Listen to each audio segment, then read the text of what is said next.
Hello, and a warm welcome back to the USA English Podcast. We are absolutely delighted to have you here with us today. I'm Erica. And I'm Marco. Today's subject is something that almost everyone needs at some point. We're talking about English for work made easy. Work English can feel intimidating. There are meetings, emails, phone calls, presentations, and conversations with colleagues and managers. But the good news is you don't need to sound like a business expert. You just need to communicate clearly and confidently. And today, we're going to make it fun. Yes, we're going to mix useful work phrases with a little humor, because when you enjoy the process, you learn better.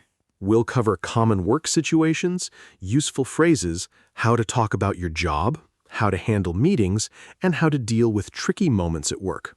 We'll also share funny work stories and practical tips for beginners. If you enjoy learning with us, please give this video a thumbs up and subscribe to the channel, and click the notification bell so you never miss a lesson. All right, Marco, let's get started. So, how are you feeling today? I'm feeling good. A little tired, but good. I had a long day yesterday. I was working on a project until late. Oh, that sounds intense. What kind of project? I had to prepare a presentation for my team. It was about new ideas for our department. I stayed up late writing notes and practicing. And how did it go?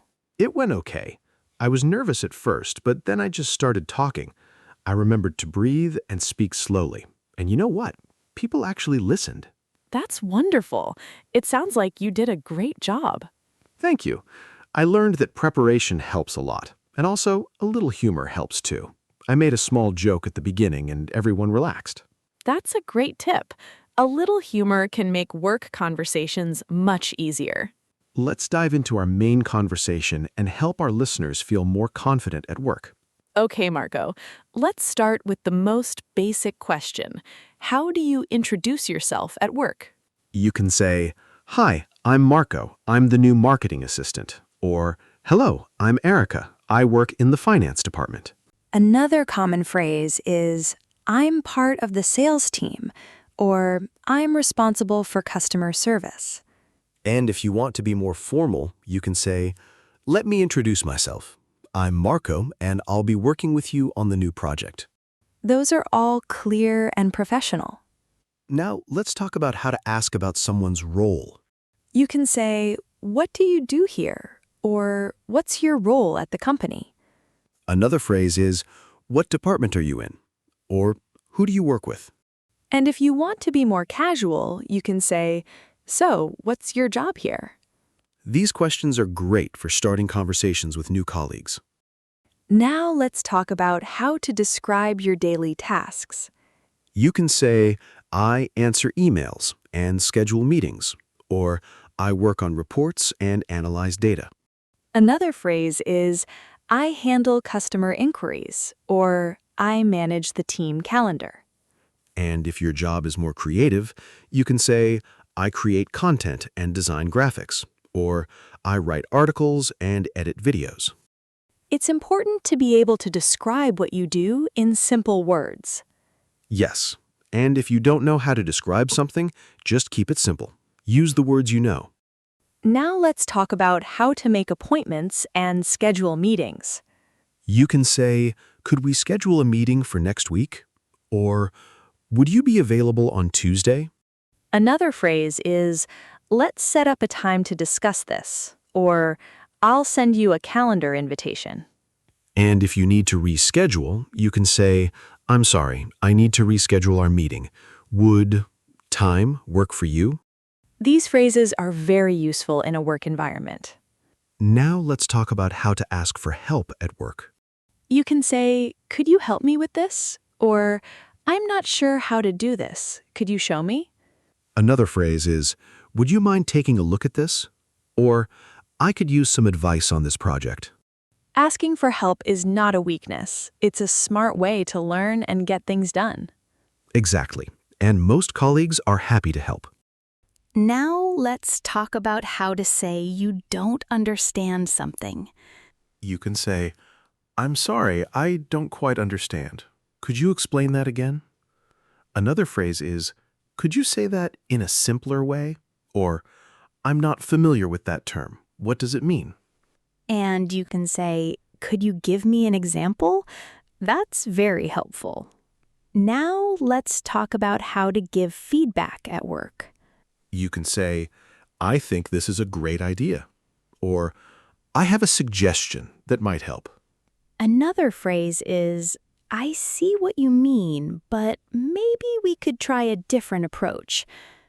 And if you don't agree with something, you can say, I understand your point, but I see it a little differently. It's important to be respectful when you give feedback. Yes, and a little humor can help too. Like, I see what you mean, but I think we might need a bigger cup of coffee for that plan. That's funny, and it keeps the conversation light.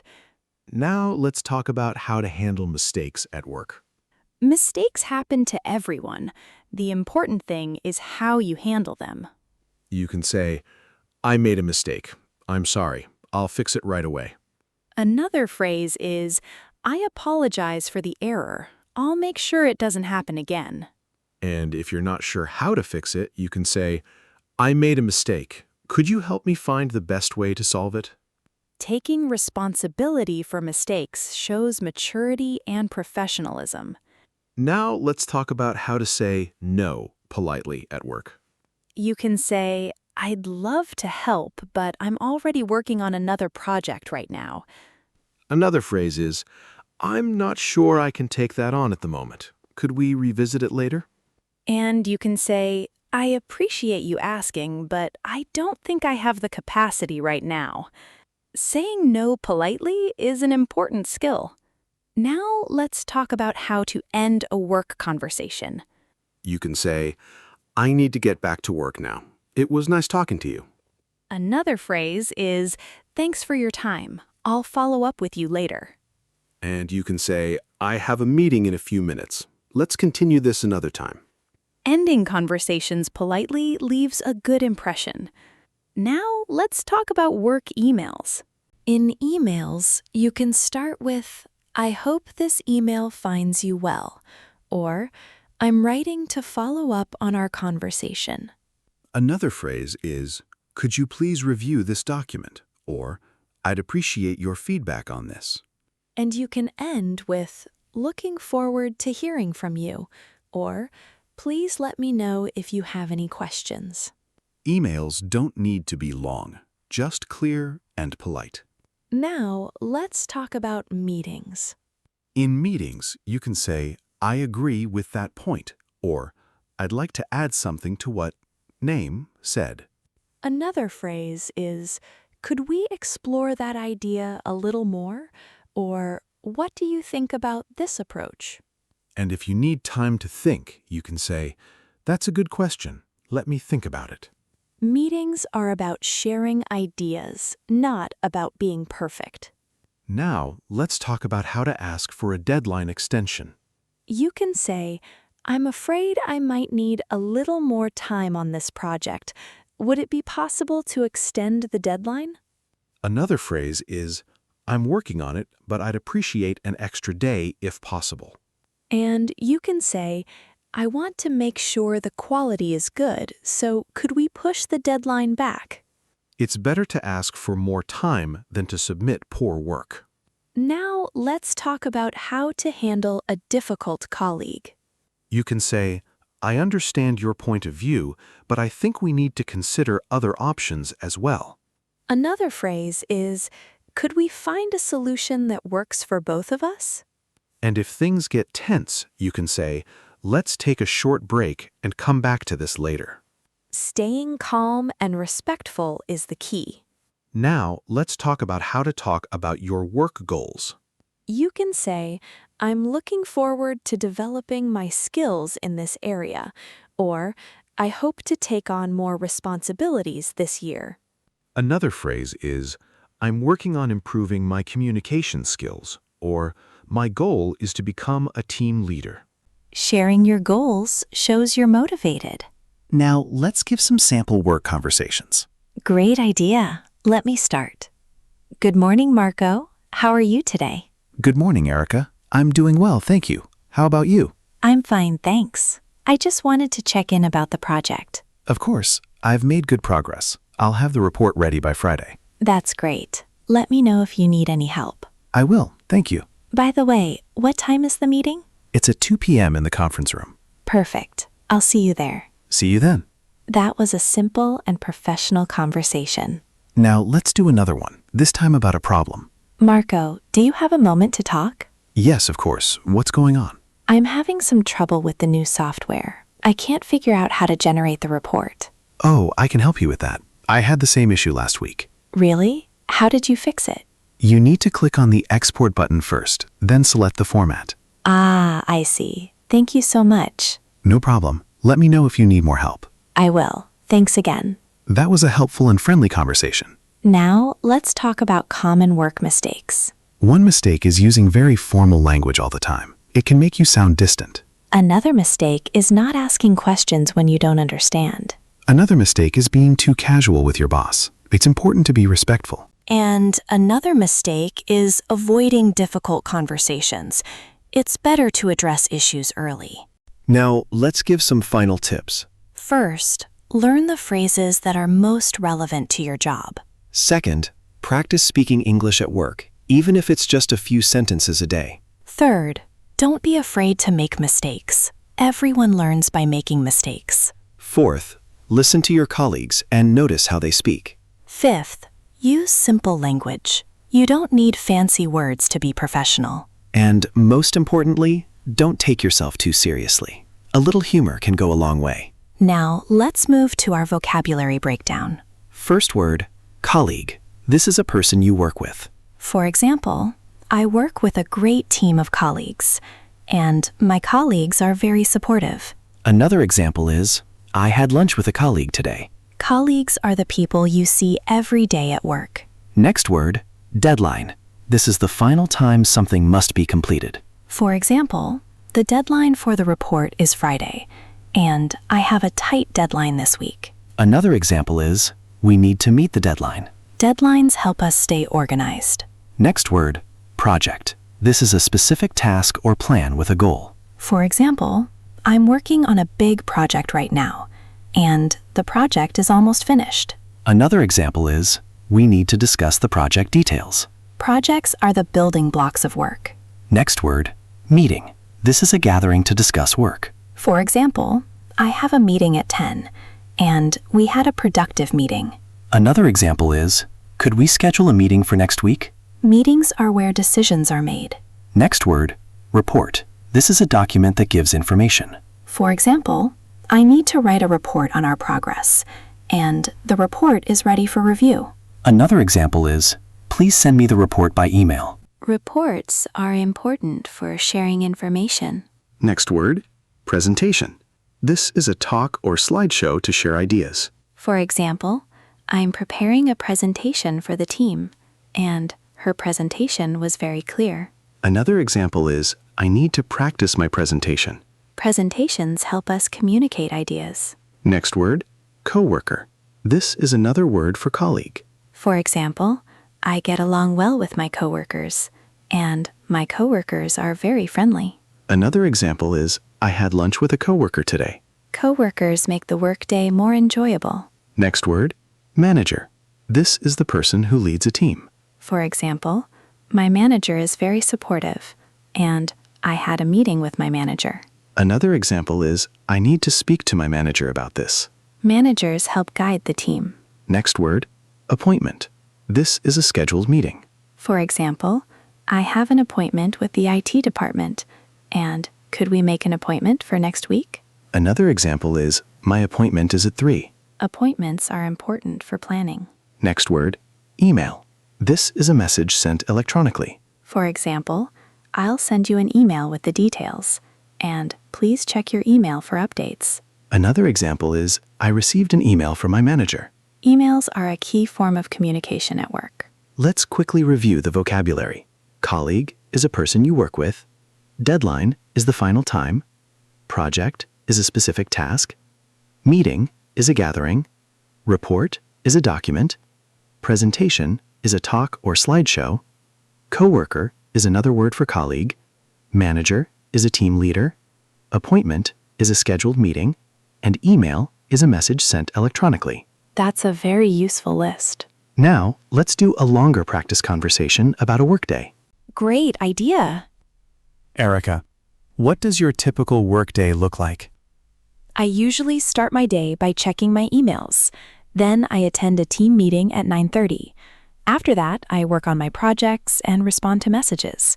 I take a break for lunch at 12:30. In the afternoon, I have more meetings and finish my tasks. I usually leave at 6. That sounds very organized. Do you ever work from home? Yes, sometimes. I work from home on Fridays. It's nice to have a quiet environment. I agree. Working from home can be very productive. What about you? What does your typical day look like? I start my day by planning my tasks. I also check my emails and respond to urgent messages. I have meetings throughout the day. I try to finish my work by 5 so I can relax in the evening. That sounds like a good balance. It is. I try to keep a good work-life balance. That's important. We all need time to rest. Yes, rest helps us be more productive. I agree completely. Now, let's talk about how to handle a job interview. In a job interview, you can say, "I'm excited about this opportunity," or "I believe my skills are a good match for this role." Another phrase is, "I'm looking forward to contributing to your team," and "I've always admired your company's reputation." And you can say, "Thank you for giving me this opportunity to speak with you." Being confident and prepared is key. Now, let's talk about how to ask for a raise or a promotion. You can say, "I'd like to discuss my career development," or "I feel I've made significant contributions to the team." Another phrase is, "I'm interested in taking on more responsibilities," and "I'd appreciate your feedback on my performance." It's important to be clear about your goals. Now, let's talk about how to handle a job offer. You can say, "Thank you for the offer. I'm very interested." Or, "I'd like to review the details before making a decision." Another phrase is, "I'm excited about this opportunity, and I'll get back to you soon." Taking time to think about a job offer is normal. Now, let's give some sample job interview answers. If they ask, "Why do you want to work here?" you can say, "I admire your company culture, and I believe I can contribute to your goals." If they ask, "What are your strengths?" you can say, "I'm a good communicator and I work well under pressure." If they ask, "What are your weaknesses?" you can say, "I sometimes overthink things, but I'm learning to be more decisive." These are honest and professional answers. Now, let's recap the key points. First, learn the basic phrases for work conversations. Second, practice describing your job and daily tasks. Third, know how to ask for help and clarification. Fourth, be respectful when giving feedback. Fifth, handle mistakes with honesty and professionalism. Sixth, use simple language and don't be afraid to use humor. The main message is this: work English doesn't have to be complicated. With a few key phrases and a positive attitude, you can communicate with confidence. Now, we want to hear from you. This is our favorite part. Our question of the day is, what part of work English do you find most challenging, and how do you handle it? I'll answer first. For me, the most challenging part is speaking in meetings. I handle it by preparing notes and practicing what I want to say. That's a great strategy. For me, I find phone calls challenging. I handle it by writing down key phrases before I call. See, we have different answers, and that's okay. So, viewers, we want to know about you. You can write, "I find blank most challenging because blank," or "the hardest part of work English is blank," or "one strategy I use is blank." Please tell us in the comments. It helps us make better videos, and it helps you practice writing. Thank you so much for spending this time with us today. We hope this lesson helps you feel more confident in your work English. If you enjoyed this video, give it a big thumbs up. Click the subscribe button and the little bell. That way you won't forget to join us for our next lesson. You are all wonderful students. Keep practicing, keep learning, and keep smiling. Yes, work is important, but so is enjoying the journey. Have a wonderful day, evening, and night.